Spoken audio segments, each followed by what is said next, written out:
susahnya, baik ketika naik daunnya, ketika turunnya.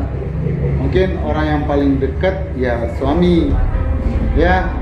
Habis itu baru karyawan, kalau ada karyawan atau teman curhatnya, kan gitu. Pada intinya di tim kita, jika itu sudah menjadi hak tim, maka keluarkan hak tim. Maksud saya seperti ini, Trisna tidak pernah berpikir bulan ini saya harus dapat berapa. Yang Trisna pikirkan, bulan ini Trisna harus keluarkan berapa yang menjadi hak timnya, karyawannya, sedekahnya, dan lain-lain seperti itu. Mungkin Mbak Dina tahu kali itu yang di sana ada 2 orang member Trisna juga di Bandung. Lalu awalnya saya paling nggak suka lihat Trisna lihat handphone, tiap hari mandangin handphone aja, ya stalking status orang gitu ya. Rupanya ketika saya tanya, kok status orang diliatin? Nggak diliatin, dikasih like, dikasih love, status temen-temennya itu dikasih like, dikasih love, supaya nanti ketika status kita akan up, bukan hilang, bukan tenggelam. itu bukan tenggelam gitu loh. Ya, karena makin sering kita berinteraksi dengan Bersama teman Facebook, maka dia akan sering keluar di beranda teman tersebut. Minimal ketika sering keluar, oke lah dia nggak ikut like, dia nggak ikut kasih love, dia nggak kasih komen.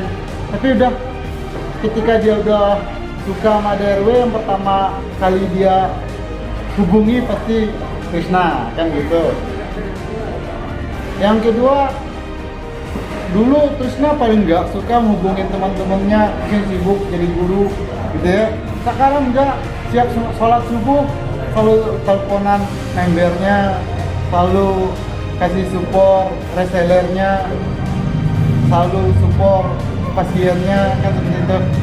Ataupun curhat ke temennya, ke Mbak Dina, ke Mbak Afrida, atau sebaliknya Mbak Dina sering curhat ke Trisna, kan gitu. Itu maksudnya ada hal yang tidak terpikirkan oleh Trisna, hal-hal marketing mungkin, cara hadapin pasien yang kasusnya yang belum pernah Trisna hadapin, tapi di Mbak Dina pernah hadapin. Iya, ketika Mbak Dina curhat, dia udah ada bayangan ketika berhadapan dengan kasus yang hampir sama, kan seperti itu. Lalu sekarang ketika pandemi, kita nggak bisa COD-an, di Pekanbaru parah, nggak bisa COD-an. Tapi Trisna sekarang masuk ke minimarket, ke warung-warung, ke salon-salon, hanya titik brosur sama titik banner, titik spanduk. Tapi di brosur, di banner, di spanduk tidak ada kontak Trisna, tapi kontak yang punya toko. Nah, kan gitu. Jadi kalau ada pasien mau beli ke toko itu dikasih harga mitra ya, Dok. Dikasih harga mitra. Tapi dijanjikan ketika rutin dan setelah kenal dengan produk, setelah pakai produk, kamu bisa jadi reseller. Gitu loh. Dan tidak belanja sama Trisna, belanja sama reseller Trisna, belanja sama member Trisna terdekat dari wilayah itu. Jadi hari Senin Trisna ke Pekanbaru Timur mencarikan pasien ya. Iya, pakai motor, ketawa-ketawa,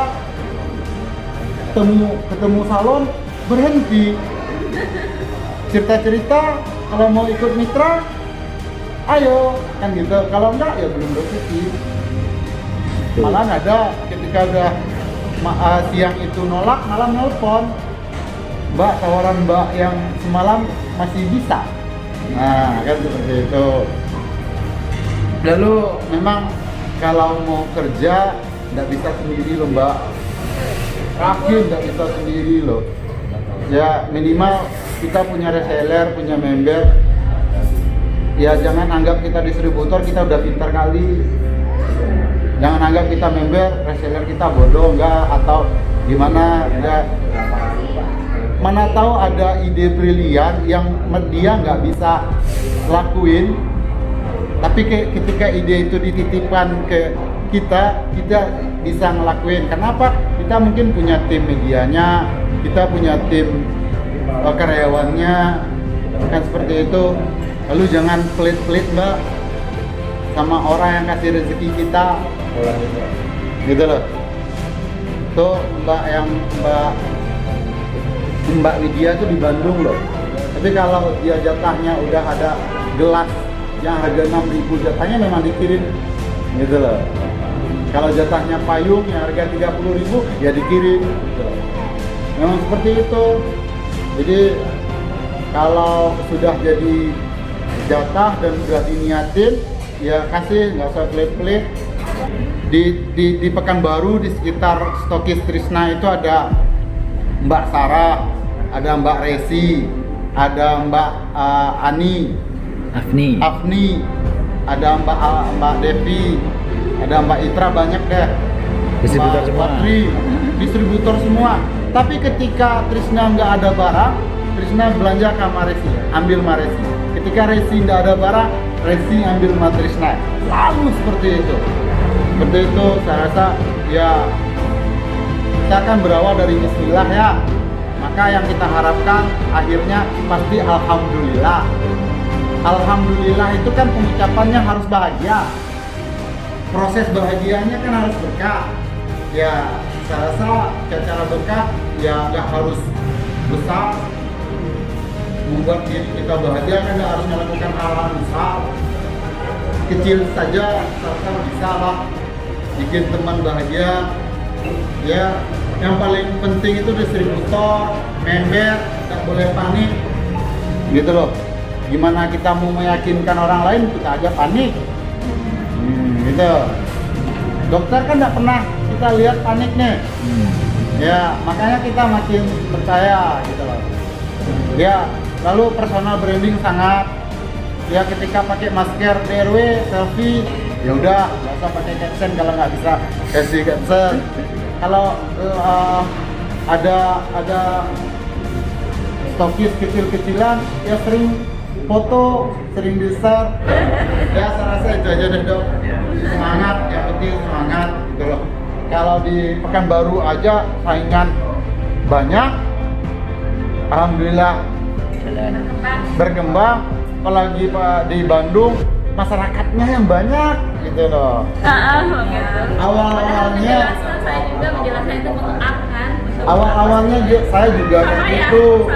Ya, awalnya kayak gitu. Tapi setiap bulan dibeliin baju baru. Ya kan?